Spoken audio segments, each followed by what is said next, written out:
ఇప్పుడున్న పరిస్థితుల్లో serial quality పక్కన పెడితే ఒక డైరెక్టర్ క్రియేటివిటీ పక్కన పెడితే వాడు ఎంత తీసాడు అన్నదే అతను ఒక మంచి డైరెక్టర్ అన్నది బ్రాండ్ పడుతుంది. అతను ఎంత క్రియేటివిటీ పక్కన పెడితే ఎంత తీసాడు ఫుటేజ్ అన్నదే ఒక గొప్ప డైరెక్టర్ లక్షణం ఇప్పుడున్న సీరియల్ డైరెక్టర్స్.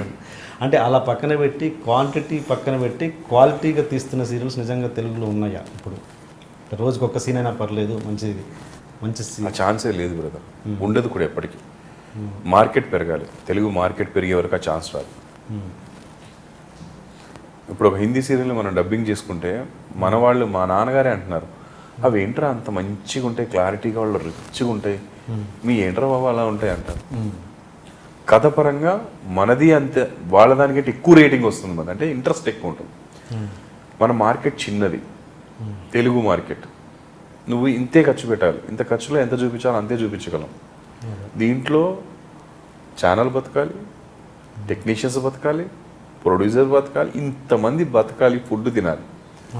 కాబట్టి పిండి ఇంతే ఉంది, రొట్టె ఇంతే వస్తుంది. ఇంత పిండి ఉంటే ఇంత రొట్టె వస్తుంది. ఆ టైప్లో అప్పటికి కొన్నిసార్లు కొంతమంది కాంప్రమైజ్ కాలేని వాళ్ళు, అంటే గంగరాజు గారు ఇలాంటి వాళ్ళు ఉన్నారు.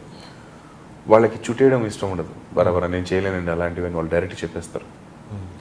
అలాంటి వాళ్ళు తీయడమే అవాయిడ్ చేస్తున్నారు సీరియల్. వాళ్ళు తీయలేక వెనకబడట్లేదండి, వాళ్ళు అందరికంటే టాప్లో తీయగలరు. ఆయన ఒక అమృతం లాంటిది, ఒక ఆయన తీసారు, ఎవరి గ్రీన్, అది ఎన్ని ఛానల్స్లోకి వెళ్ళినా నెట్లోకి వెళ్ళినా టాప్లో ఉంది. సో అలాంటి వ్యక్తి నెక్స్ట్ సీరియల్ ఎందుకు చేయలేకపోతున్నారంటే ఇదే ప్రాబ్లం, బడ్జెట్ ప్రాబ్లం. మంచిగా చేయాలండి, చేస్తే, లేకపోతే లేదు అని దూరంగా ఉంటారు. మీ అందరు అలా ఉండలేరు కదా, ఏదో ఒకటి ఫుడ్ కావాలి కదా, చేసేస్తారు. అంటే ఆ లెక్కన డబ్బింగ్ సీరియల్స్ ఆపేయాలి అనడం మీరు కూడా ఫైట్ చేశారు. అది ఎంతవరకు సమంజసం? అంటే ఒక ప్రేక్షకుడు వాడికి కావాల్సింది క్వాలిటీ, అది ఎవరు తీస్తే నాకెందుకు అన్నట్టుగా ఉంటాడు తప్పించి, ఎందుకు వాడికి, మీ పాయింట్ ఆఫ్ వ్యూ వాడికి ఎందుకు, ప్రేక్షకుడికి వాడికి ఎందుకు మా పాయింట్ ఆఫ్ వ్యూ అని మీరు అన్నారు కదా, అందుకే వాడికి ఎందుకు కాబట్టి మేము పట్టించుకున్నాం, మాకు కావాలి కాబట్టి. డబ్బింగ్ సీరియల్స్ బ్యాన్ చేయమనడానికి కారణం ఏంటంటే, ఇప్పుడు ఆ సీరియల్ నిజంగా అద్భుతంగా ఉంది అని అనుకున్నప్పుడు, ఆడు చూడాలనుకున్నప్పుడు హిందీ నేర్చుకుని మరీ చూస్తాడు. నేను షారూఖ్ ఖాన్ సినిమాలన్నీ చూస్తున్నా, సల్మాన్ ఖాన్ సినిమాలన్నీ చూస్తున్నా, తెలుగు సినిమాలు కూడా చూస్తున్నా. దానివల్ల నాకు వచ్చే బెనిఫిట్ ఏంటంటే, ఆల్రెడీ ఒక దగ్గర టెలికాస్ట్ అయింది, దాని ద్వారా కొంతమంది డబ్బు వచ్చేసింది, పేరు వచ్చేసింది, అన్నీ హ్యాపీగా ఉన్నాయి. వాళ్ళు వచ్చి ఇక్కడ కొత్త తెలుగు సీరియల్ చేయమంటా, నీ టాలెంట్ చూపించుకో, నువ్వు తెలుగులో చేయి. దానివల్ల ఏమవుతుందంటే ఈ ప్రాంతం వాళ్ళకు కూడా కొంత వర్క్ దొరుకుతుంది. ఇప్పుడు తిన్నోడే మళ్ళీ మళ్ళీ తినడం కంటే తిండి లేనాడు కొంచెం తిండి పెట్టడం అనేది తప్పే ఉంది అందులో. నువ్వు తృప్తిగా ఉన్నావు, హ్యాపీగా ఉన్నావు, నీ ఫుడ్ నేను లాక్కోవట్లేదు.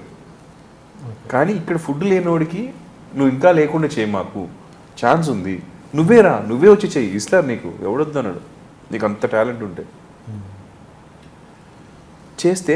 ఈ ఆపర్చునిటీ వల్ల ఏమవుతుందంటే, వాళ్ళకి మేమేమి నష్టం చేయట్లేదు, వాళ్ళు దీన్ని నమ్ముకొని తీయట్లేదు కదా, వాళ్ళు తీసేసారు, అయిపోయింది, అది ఎక్స్ట్రా.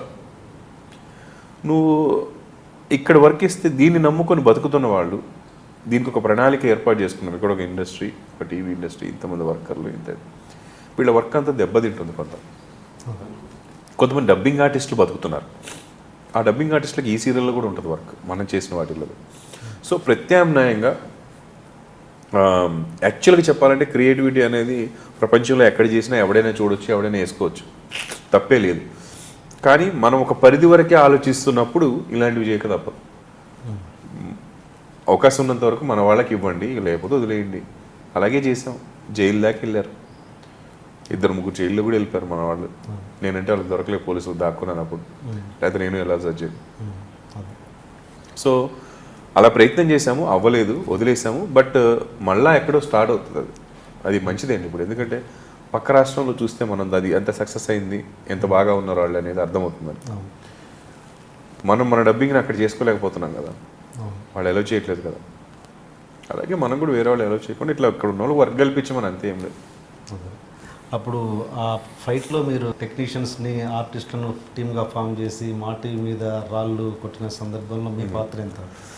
ఈ రాళ్ళు కొట్టిన సందర్భంలో పాత్ర అంటే అందరూ అనుకున్నారు ఇట్లయితే వీళ్ళు రియాక్ట్ అవ్వట్లేదు, చాలా లైట్ తీసుకుంటున్నారు, ఎక్కడోడు అక్కడ తిని పడుకుంటున్నాడు, మనమేమో పొద్దున్న లేసి ఇక్కడ ఒకతనేమో నిరాహార దీక్ష చేస్తున్నాడు, చచ్చిపోతే ఏమవుతుందని చెప్పి కొంత ఒక గ్రూపు ఆవేశం ఉంటుంది కదా, వాళ్ళు స్టార్ట్ అయిపోయారు, బయలుదేరి వెళ్ళిపోయారు.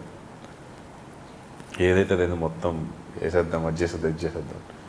దాన్ని ఆపడానికి కొంతమంది వెళ్ళాలి. అలా నేను ఇంకొంతమంది ఆపడానికి వెళ్ళాను. వెళ్ళినప్పుడు ఎవరో దొంగచాటుగా ఒక మీడియా వాళ్ళు సమాజానికి ఒక పెద్ద సేవ చేసినట్టుగా ఓ సెల్ ఫోన్లో షూట్ చేశారు ఒక ఇన్సిడెంట్ని. అంటే వాళ్ళకి అది వ్యాపారం. ఆ షూట్ చేసిన దాంట్లో ఏమవుతుందంటే ఎవరెవరు కనపడ్డారో అందరూ నేరస్తులు. ఇప్పుడు దొంగతనం చేసిన వాడే కాదు, ఆ చేస్తున్న టైంలో వాడు పక్కన ఉన్నోడు కూడా కంపల్సరీ నేను కాదండి అంటే ఎలా నమ్ముతారు? సో అలా మేము అందరం కూడా ఉండడం జరిగింది. ఒకళ్ళిద్దరు ఆవేశపడ్డా దాన్ని ఆపడానికి వెళ్ళిన వాళ్ళు కూడా ఇరుక్కుపోయాం. బట్ వాడి ఆవేశం నిజమే ఆ టైంలో, కానీ అలా చేయడం తప్పు అని మనం చెప్పాలి కదా, ఎవరో ఒకరు చెప్పాలి. సో అలా వెళ్ళిన వాళ్ళం మేము కొంతమంది, ఆ ఆవేశం మంచిది కాదని చెప్పడానికి. సో వాళ్ళకి క్లారిటీ ఉందా మా టీవీ వాళ్ళకి మీ మీద ఉంది కదా, కోసం వీళ్ళు రాలేదు అని? వాళ్ళు అంత క్లారిటీలు గిట్టి ఏం ఆలోచించలేదు కదా. వాళ్ళు రాళ్ళు వేసారు, పగలగొట్టారు, కేసు పెట్టారు, కామన్. వాళ్ళ ప్లేస్లో మనం అంతే చేస్తాం. అంటే కదా అప్పుడు ఆ టైంలో అల్లు అరవింద్ గారు ఉన్నారు మా టీవీలో. అంటే ఆయన చేసింది ఒకటే, సంఘ విద్రోహ చర్య ఇది. నువ్వు అలా అటాక్ చేయడము, రాళ్లతో కొట్టడం అనేది తప్పు. ఆయన ప్లేస్లో నేనున్న, అరవింద్ గారి ప్లేస్లో అదే చేస్తాను. కేసు పెట్టారు, అందరం లోపల వేస్తారు. అంటే అలాంటి అల్లు అరవింద్ గారు మళ్ళీ మీకు పిలిచి సినిమా ఇచ్చారు కదా, ఎలా ఇప్పుడు ఆయనకున్న స్టేజ్కి, ఆయనకున్న వర్క్స్కి ఈడప్పుడు రాళ్ళు వేసిన దాంట్లో ఉన్నాడా, వీడిప్పుడు ఇందులో అంత ఆలోచించగలుగుతారు. ఆయన టాలెంట్ని ఎంకరేజ్ చేయడంలో నెంబర్ 1 అని నాకు ఆయన ఫస్ట్ మీట్లో కలిశాను. దాంట్లో నాకు అర్థమైపోయింది. అంతకుముందు నాకు పరిచయం లేదు, ఏం లేదు. చాలా గొప్ప వ్యక్తి. ఎంతో నేను చెప్తున్నా ఏంటంటే ఎంతో కొంత అంత గొప్పతనం మనిషిలో లేకపోతే ఆ స్టేజ్కి రారండి. ఇండస్ట్రీలో అంత శాసించే అంత శక్తి రాదండి. అంటే ఒక నిరంకుశత్వంతోనో భయపెట్టో ఎవడు చేయలేడు. నిజంగా అతనిలో గొప్పతనము, గొప్ప గుణము ఉంటేనే ఈ రేంజ్కి వస్తారనేది అది ఎప్పుడు మనం గుర్తుపెట్టుకోవాలి. ప్లస్ నా విషయంలో అంటే మాత్రం వాళ్ళది అసలు అందులో నేను ఉన్నానో లేనో ఆయనకు తెలుసో లేదో కూడా తెలియదు, అంత గుర్తుపెట్టుకున్నారో లేదో తెలియదు. కానీ ఆయన అసలు ఆయనకున్న ఒక గుణం ఏంటంటే ఈ పాయింట్ ఆఫ్ వ్యూలో చూస్తారు తప్ప పర్సనల్ లైఫ్ చూడరు. వర్క్ ఎలా చేస్తున్నాడు, ఎలా చెప్పాడు ఏంటని చూస్తారు. కథ చెప్పాము, నచ్చింది, ఇతను కొంచెం చేయగలడని నమ్మకం వచ్చింది, ఎంకరేజ్ చేయండి అని ఒక మాట చెప్పారు. ఆయన తప్పుకున్నారు, ఆయన కింద వాళ్ళు చూసుకుంటున్నారు. దాని తర్వాత స్టేజ్ వాళ్ళు మనతో వర్క్ జరుగుతుంది అంతే. దాని తర్వాత కొన్ని నెలల తర్వాత 2 నెలల తర్వాత కలిసి ఏమైంది, ఏం చేశారు, ఏంటి దానికి ఇంత చేస్తున్నారంటే పాపం ఆయనే అడిగారు. మాకే సిగ్గు అనిపించి చేయలేకపోయాము అనుకున్న పని కరెక్ట్గా. అలా కొంచెం కాదు. కాకపోతే అక్కడ వర్క్ చేయడం వల్ల ఈ 1.5 year ఇంతవరకు నాకు ఎప్పుడు టైం వేస్ట్ అనేది అనిపించలేదండి. ప్రతి నిమిషం, ప్రతిసారి నేను కొత్త వర్క్ నేర్చుకున్నాను అక్కడ.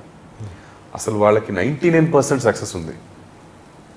ఆ 99% సక్సెస్ ఎందుకు ఉందనేది కూడా నాకు అర్థమవుతుంది. అంత వర్క్ చేస్తారు వాళ్ళు. బరాబరా తీసేయడం ఇంపార్టెంట్ కాదని బాగా ఆలోచించి కరెక్ట్గా చేసుకుంటే ఎంత సక్సెస్ వస్తుంది అనేది వాళ్ళ ఎగ్జాంపుల్. మనకి తెలిసేది సినిమా రిజల్టే, కానీ వెనక ఎంత వర్క్ అవుతుందని ఎవరికి తెలిసి, చేసిన వాడికి తప్ప జనాలకు తెలియదు.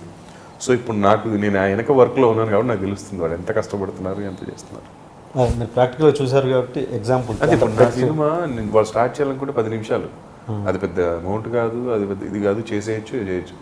కానీ అలా ఏది కూడా చేయరు అనమాట. ఒక పేరు పోతుంది కదా, ఒక పేరు సంపాదించుకున్నారు, మంచిది, అది పోకూడదు. సో జాగ్రత్తగా వర్క్ చేస్తారు. సో వర్క్ అంతా కరెక్ట్గా ఫినిష్ చేయాలి. అది మేము చేయలేకపోయాం, తప్పు మాది. సో లేట్ అవుతూనే ఉంది. అది అంత కరెక్ట్గా అనుకున్న దాంట్లో ఇంకొకటి ఏదో ప్రాబ్లం, బయట నుంచి వేరే ప్రాబ్లం ఒక దానికి వచ్చింది. దానివల్ల ఒకటి ఆగిపోయింది.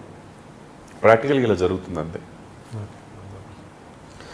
అంటే ఈ డబ్బింగ్ విషయంలో మీరు ఫైట్ చేశారు, బట్ డబ్బింగ్ సీరియల్ రావడం మాత్రం ఎక్కడ ఆగిపోలేదు. మరి మీ ప్రయత్నం మాత్రం కొన్ని రోజులు ఆపారు, కొన్ని రోజులు ఆపేశారు, కొన్ని తగ్గించేశారు. అసలు ఈటీవీ వాళ్ళు అయితే టోటల్గా బ్యాన్ చేశారు. దాని తర్వాత కొంతమంది పెద్దవాళ్ళు ఇలా మాట్లాడి కూర్చోబెట్టిన తర్వాత ఇది జరగని పని, చిన్నగా తగ్గిద్దామంటే దానికి ఒప్పేసుకున్నారు. దీని తర్వాత ఏమైందంటే ఆ ఉద్యమంలో పాల్గొన్న వాళ్ళు 4-5 వర్గాలుగా మారిపోయారు. దాంతో అది మళ్ళీ సర్దుమరిగింది, చల్లబడింది కాబట్టి వాళ్ళకి అది అడ్వాంటేజ్ అయింది. వాళ్ళు హ్యాపీగా నడుపుకున్నారు. ఇంకా కొత్తవి కూడా స్టార్ట్ అయినాయి డబ్బింగ్ సీరియల్స్. అదే ఉన్నాం, ఇంకా ఎక్కువ అయ్యాయి. మరి మీ ప్రయత్నం ఎందుకు ఆగిపోయింది, రీజన్? నా వరకు నేనైతే ఎందుకు ఆపేశానంటే ఈ ఉద్యమం అనేది మనం చాలా ఫ్రాంక్గా వెళ్తున్నాం. నేను టాప్ సీరియల్ నాది మా టీవీతో ఫైట్ చేస్తున్నప్పుడు నమ్మాము నిజంగా ఇందులో న్యాయం ఉంది, వీళ్ళకి వర్కర్స్కి న్యాయం జరుగుతుందని చెప్పినప్పుడు నా స్వప్రయోజనం నేను ఈ ఛానల్లో పనిచేస్తున్నా అది చూసుకోకుండా ఒరిజినల్గా చేయాలనుకుంటే ఫైట్ కరెక్ట్గా చేయాలని ఫైట్ చేశాను. దాంతో నష్టపోయాను కూడా. నా సీరియల్ ఆగిపోయింది కూడా. అదే అదే టైంలో టాప్లో ఉన్న సీరియల్ ఆగిపోయింది, ఆపేశారు. అది వాళ్ళు చేయడం కూడా తప్పు లేదు, కరెక్టే. కానీ ఎవరినైతే నమ్ముకుని మనం ఈ ఉద్యమం చేస్తున్నామో అందులో కల్ప్రిట్స్ ఉన్నారు. దాన్ని మనం ఫైండ్ అవుట్ చేయలేం. పైకి నవ్వుతూ ఉంటారు, మన దగ్గర మంచిగా మాట్లాడుతుంటారు, అక్కడ వెళ్ళి ఏదో వర్కౌట్ చేస్తారు. ఇంత రాజకీయం మనం చేయలేం. కాబట్టి నా వరకు నేనైతే దాని ద్వారా నేర్చుకుంది ఏంటంటే, నువ్వు చేయదలుచుకుంటే సింగిల్గా చేయరా, 10 మందితో మాత్రం కలిసి చేయొద్దు అనేది నాకు అర్థమైంది. ఇంకా ఫ్యూచర్లో డబ్బింగ్ కానీ ఇంకో ఉద్యమం కానీ చేయాలనుకుంటే ఒక్కడే చేస్తాను, ట్రై చేస్తాము, అయింది లేదా లేదు. ఇట్లా నలుగురు నమ్మకం మాత్రం, అంటే అందరి మైండ్ సెట్లు మనలాగా ఉండవు. కరెక్ట్. ఎవడో ఏదో ఆశ చూపిస్తాడు వెళ్ళిపోతారు, ఎవడేదో బెదిరిస్తారు భయపడిపోతారు. ఇలాంటి వాళ్ళతో పనిచేస్తే మనకి లాస్. సో అందుకని ఇంకా దూరం ఉండాలని డిసైడ్ అయిపోయారు ఇలాంటి వాటికి. సీరియల్ అంటే కొన్ని వేల ఎపిసోడ్లు, 100 ఎపిసోడ్లు, ఎవరు ఫాలో అవుతారు? తెలుగులో పెడితేనే క్లిక్స్ చాలా తక్కువ ఉన్నాయి యూట్యూబ్లో. అవునా? తక్కువ. చాలా తక్కువ క్లిక్స్. ఏదో టాప్ హిట్ సీరియల్ 1-2 తప్ప మిగతావన్నీ పెద్ద క్లిక్స్ లేవు. 1 lakh వచ్చినాయి కూడా ఏమీ లేవు అసలు. జస్ట్ 10,000, 5,000, 9,000 అంతే. అదేనా? Okay okay.